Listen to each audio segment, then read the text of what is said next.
Katika hotuba ya kufunga kampeni tarehe 28 mwezi wa 8 2025 nilitaja mambo ambayo serikali ingeanza nayo ndani ya hizo siku 100.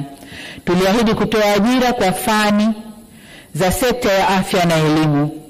Leo ikiwa ni siku ya 12 tangu muhula huu wa pili wa awamu ya 6 uanze, tayari tumeshatangaza nafasi za ajira 7,000 za walimu na nafasi za ajira 5,000 za watumishi wa sekta ya afya. Hatua hii ni mwanzo wa kujibu kiu ya wananchi ya kuboresha huduma za afya na elimu. Katika hatua nyingine, tunajiandaa kuanza kwa majaribio bima ya afya kwa wote.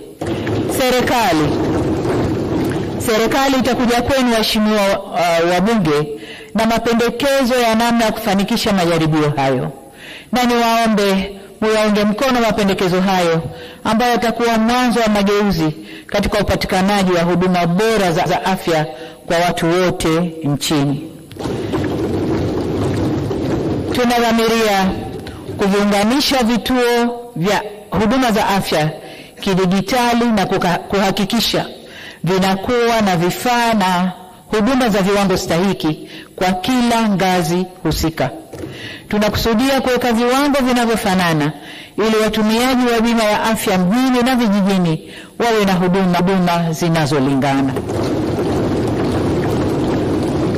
Katika hatua nyingine, nimeshaelekeza Wizara ya Afya kusimamia maelekezo ya kutozuia maiti kwenye vituo vya kutolea huduma za afya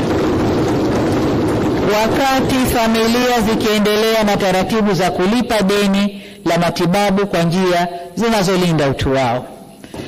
Niseme kwamba ni kupitia mpango wa bima ya afya kwa wote, kadhia hii ya kuzuia maiti unakwenda kukomeshwa kwa sababu gharama za matibabu zitalipwa na bima ya mtu anayekwenda kutibiwa. Niwasihi wananchi wote kuweka kipaumbele kwa afya zetu, kwa kila mmoja wetu kuwa na bima ya afya pamoja na wanaomtegemea.